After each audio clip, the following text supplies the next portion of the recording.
Welcome back to the talk on energy conservation and harvesting. Some of the factors that are responsible for the energy crisis include the growing population, which needs more energy, use of non-renewable resources for energy production, rapid and uncontrolled industrialization, large-scale use of big cars and SUVs, and finally, unthoughtful and wasteful use of energy resources at present and in the past. One of the popular things that we use nowadays is 24/7, 365 days use of internet.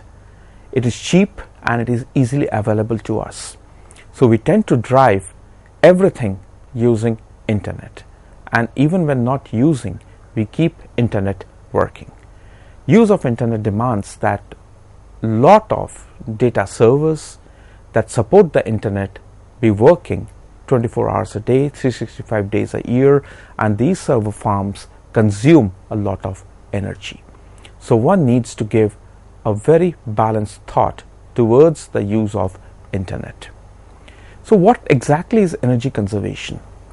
Energy conservation refers to the practice of reducing the consumption of energy, or in other words, energy conservation is when one makes a conscious decision to use less energy, because we all know that with conservation of energy, we, in other words, typically means that it is creation of energy. If we do not use energy at a given point of time, then that energy can be utilized by us or others at times.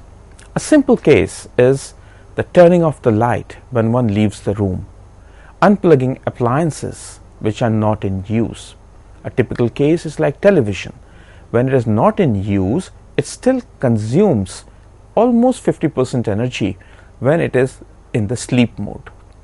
So best is to shut down the television when one stops watching it.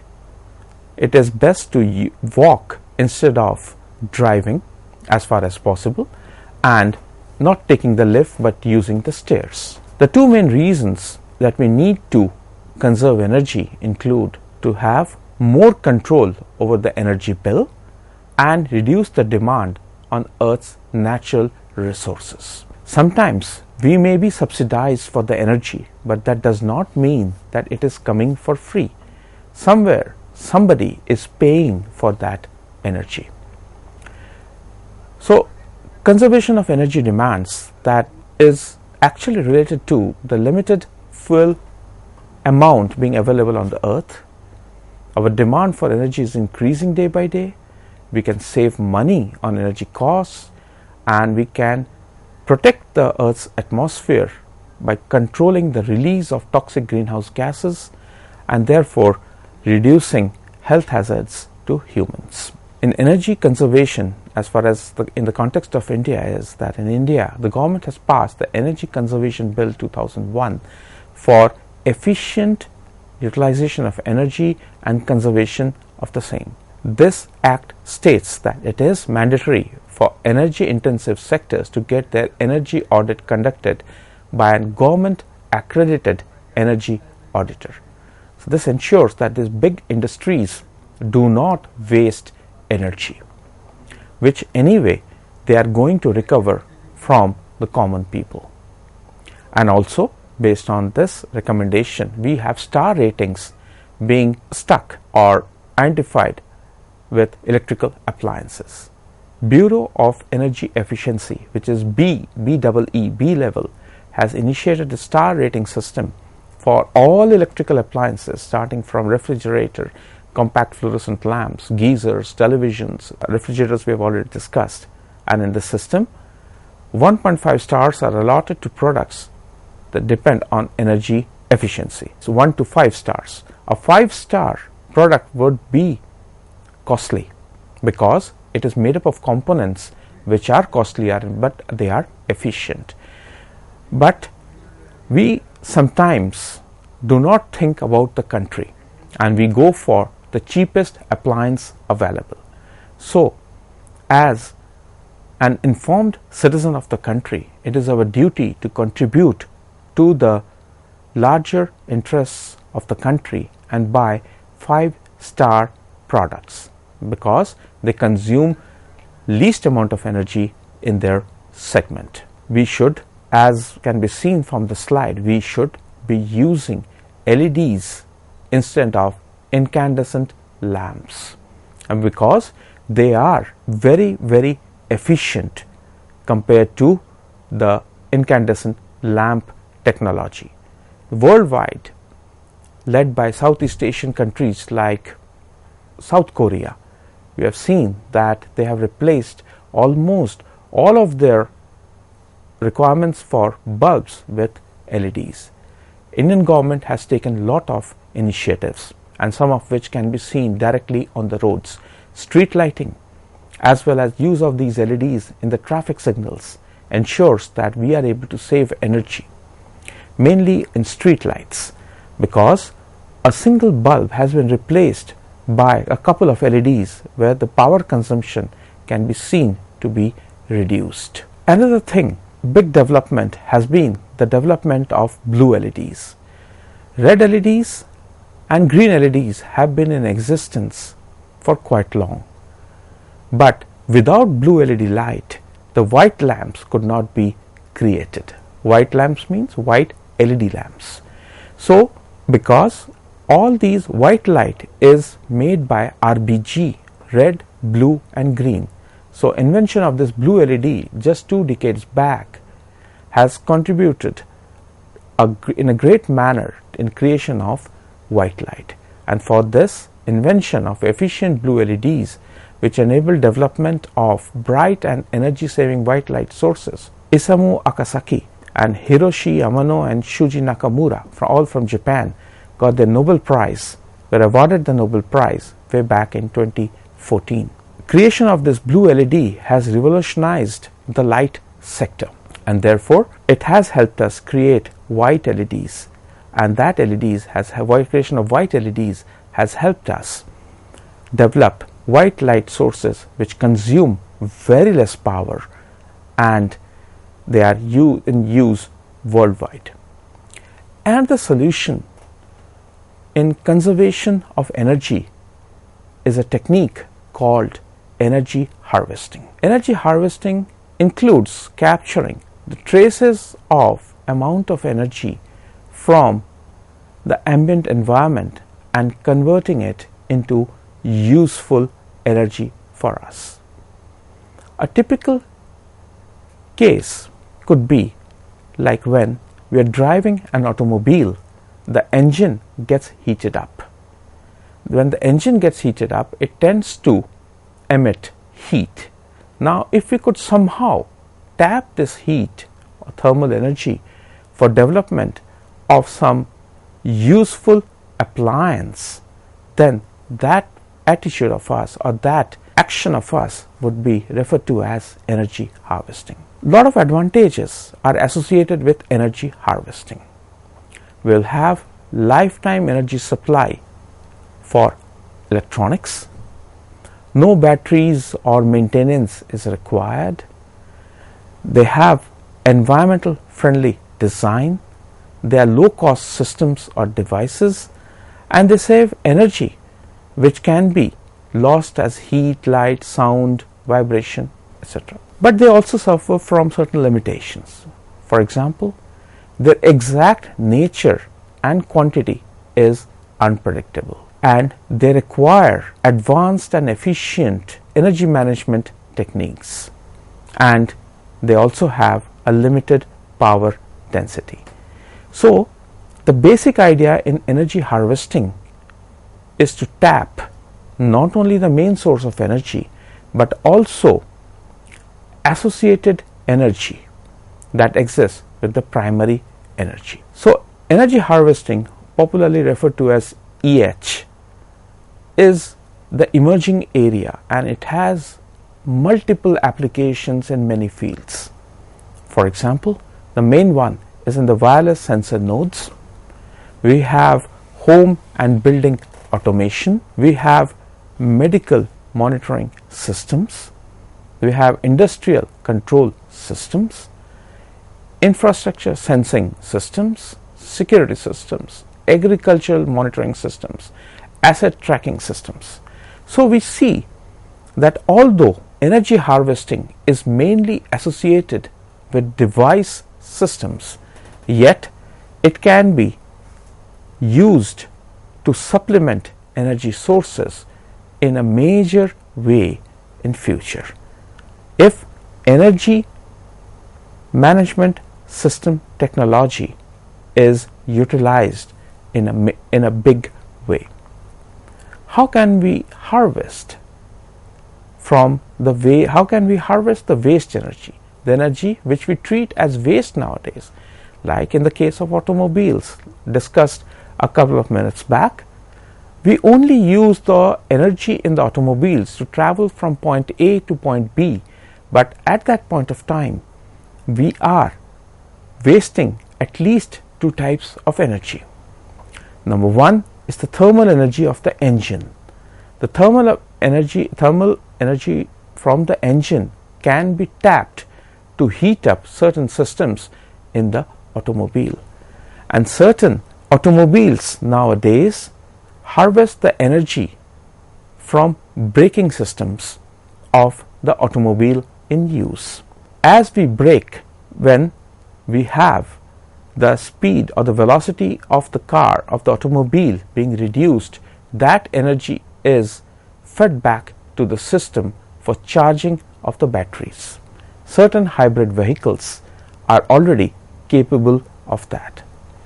So the different types of waste energy can be captured using certain advanced research grade materials, which are popularly referred to as EH materials, energy harvesting materials.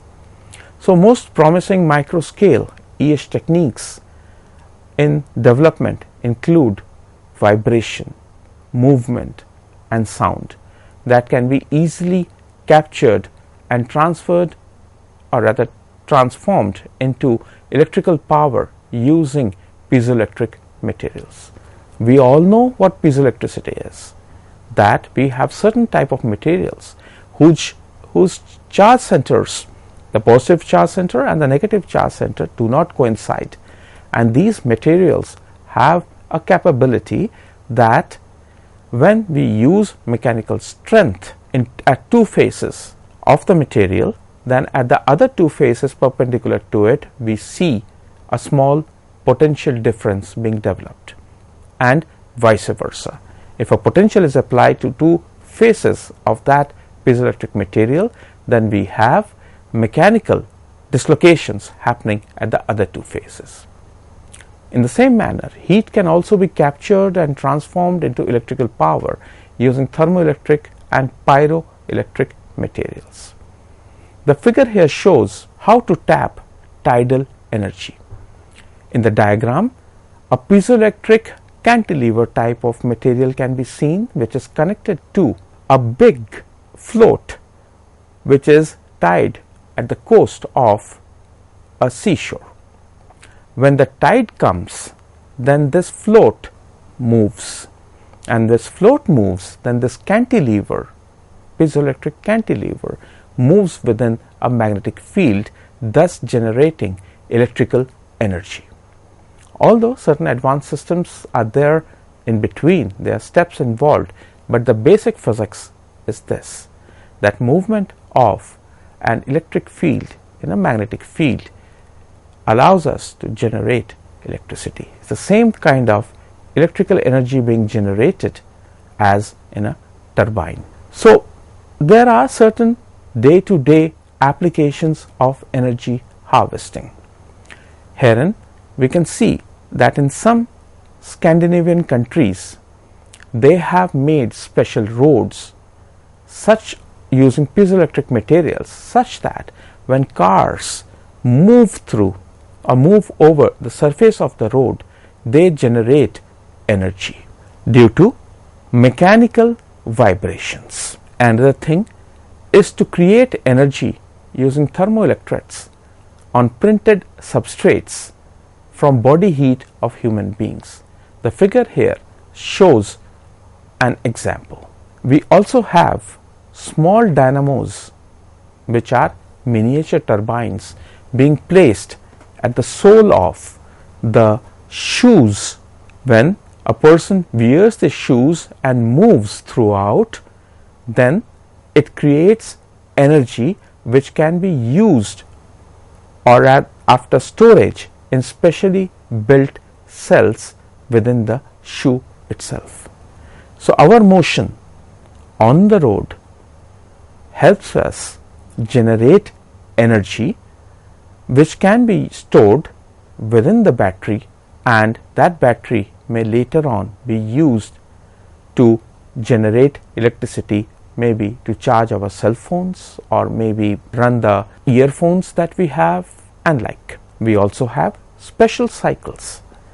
These cycles feed back the energy generated due to rotation of the tires within magnetic field, and that electrical energy is stored within the battery box of the cycles. This battery box is then able to drive a motor which can power the cycle at places where the human cannot do or finds it difficult to do. Typically climbing a flyover or a mountainside, or at night it can be used to give light. Another application of this battery box in the cycle is to charge the cell phone when the biker is riding the bicycle. So these are certain day-to-day applications of energy harvesting in place already. After this, we can easily see from the figure that there is piezoelectric cantilever and there are photovoltaic materials. Photovoltaic materials, as the name suggests, they create energy due to incident light falling on it.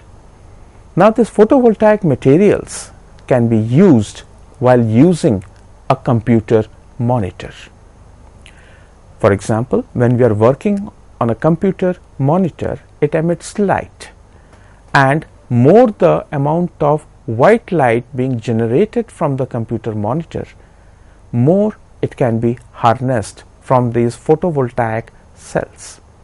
They are a special type of solar cells, but they use a little bit different mechanism of physics to generate electricity.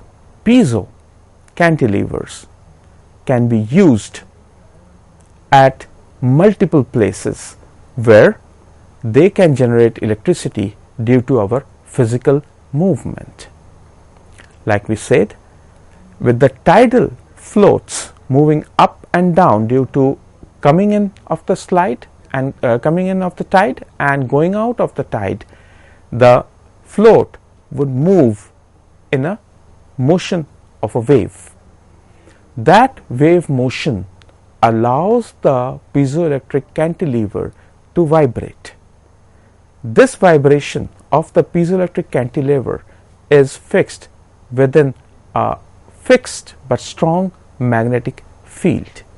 That magnetic field movement of this cantilever, electric cantilever in a magnetic field, gives rise to an electric current, and that electric current can be stored in the form of a charging of a battery. We also have pyroelectric materials, and we have used the Seebeck effect of physics to generate energy. For example, a readily seen example is that we have certain thermoelectrodes which can be used to make a heating or a cooling pad, which can be powered from a small USB source right from the laptop or from a power bank. This use of electrodes can be used to heat up a cup of coffee, keep it warm, or maybe cool a cold drink from room temperature to a cooler temperature. The types of energy harvesting materials are several, and promising research in the micro scale energy harvesting materials have been carried out. Some of them include the ceramics, the single crystals, thin films, and the composites. So materials of interest and the physics processes involved include: number one, the piezoelectric materials, the thermoelectric materials, the pyroelectric materials, and finally the multiferroic materials. The piezoelectric materials, as we have discussed, use the mechanical to electrical conversion. Thermoelectric materials are materials which use the heating properties of the materials.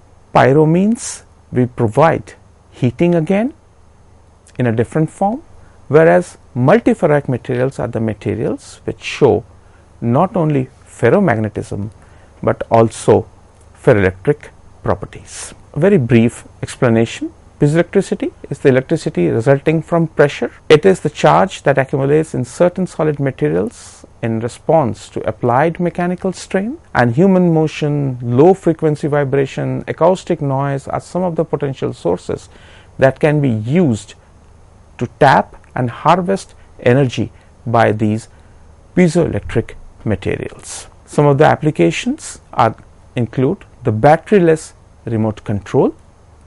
The force is used to press a button is sufficient to power a wireless radio or an infrared signal. We have piezoelectric floor tiles, which countries like South Korea have used in the subways and in the pavements, and wherein they harvest the kinetic energy generated by the footsteps of the crowd to power the ticket gates and the display systems.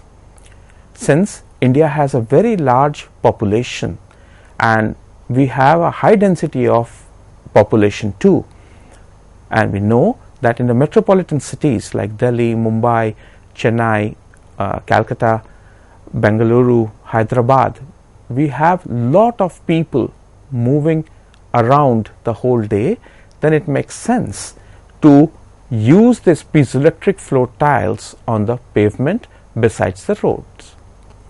Another application that can be readily seen of these piezoelectric materials is to monitor car tire pressure sensors, using car tire pressure sensors to energy harvest, and the sensors are attached inside the tires.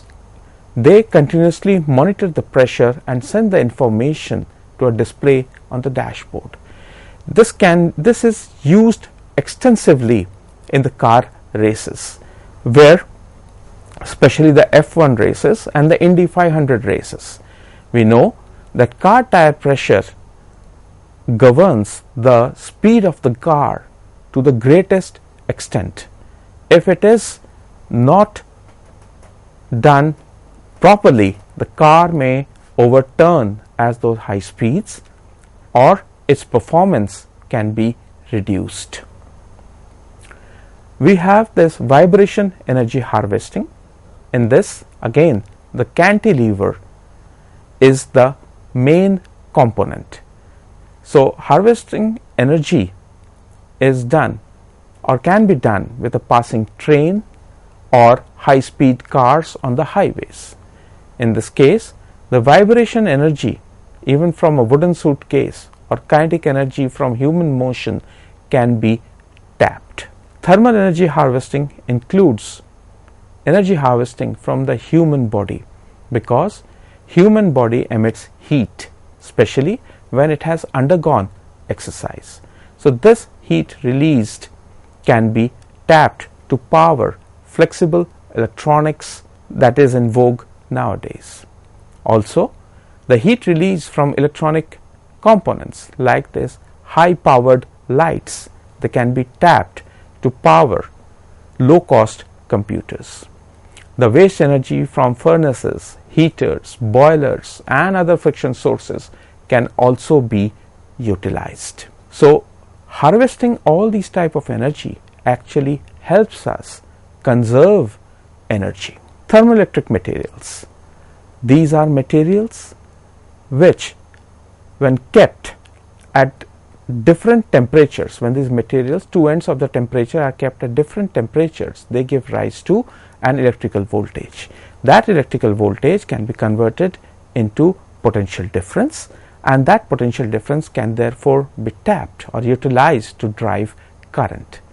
When there is a temperature gradient across a thermoelectric crystal, that is, one side is warmer or cooler than the other, it causes the voltage to be developed across the crystal. If the temperature difference is kept constant, then this results in a steady voltage across the crystal. This steady voltage can then be used to drive current, or it can be used to store charge within a battery. So thermoelectric materials, they have typical applications in the field of road transport, the cars and lorries that are equipped with thermoelectric generators, which are popularly known as TEGs. They can have significant fuel savings. This matters a lot, especially with increasing fuel cost throughout the world. Some of the applications have also already been done by Mercedes-Benz trucks in Germany and Scania trucks in Norway. So, energy harvesting is another way to increase the availability of useful energy to human beings. Multiferric materials, the final one, are the materials that exhibit more than one type of ferroic order, that is, ferromagnetism, ferroelectricity, and ferroelasticity. So multiferroic materials are typical materials that have become important both for basic understanding of interaction between magnetic and electrical coupling, and they offer great potential for use in energy harvesting devices. Worldwide, researchers are actively engaged in development of these multiferroics for development of energy harvesting devices.